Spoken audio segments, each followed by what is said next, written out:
Shalom, saudara-saudari yang terkasih dalam Kristus. Sungguh indah nasihat yang Tuhan Yesus berikan kepada kita melalui Injil Lukas ini. Sebuah ajaran yang terasa begitu dekat dan menyentuh inti kehidupan kita sehari-hari.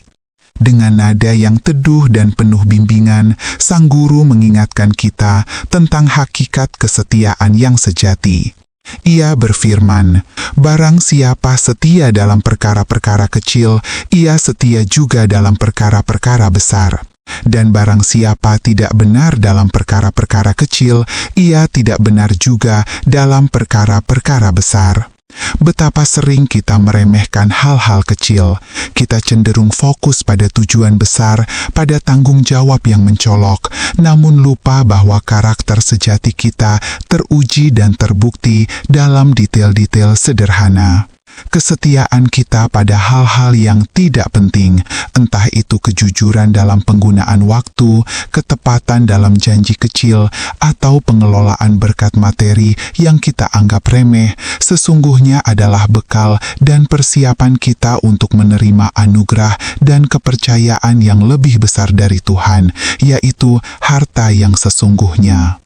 Tuhan Yesus kemudian membawa kita pada suatu pilihan yang tegas dan tidak bisa ditawar.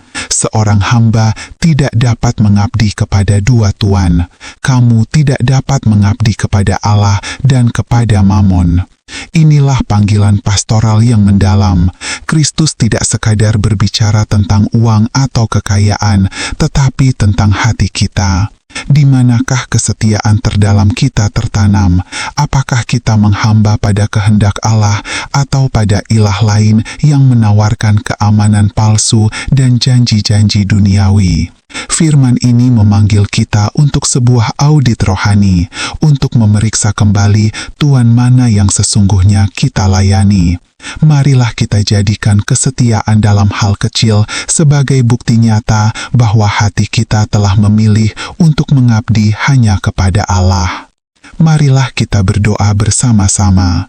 Ya Bapa di surga, Gembala Agung kami bersyukur atas firman-Mu yang meneduhkan sekaligus menantang, yang mengingatkan kami akan pentingnya kesetiaan bahkan dalam perkara-perkara yang paling kecil.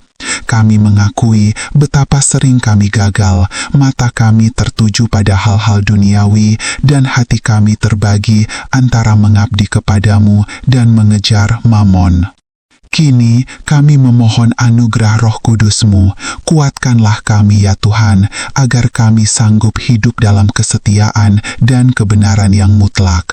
Ajarilah kami untuk mengelola setiap berkat, waktu, talenta, dan harta, bukan sebagai milik kami sendiri, melainkan sebagai anugerah-Mu yang harus kami pertanggungjawabkan. Tanamkan dalam hati kami kerinduan yang teguh untuk hanya mengabdi kepadamu, sehingga kami layak dipercayakan dengan harta sorgawi yang sesungguhnya. Sertailah kami yang akan melanjutkan perjalanan hidup kami.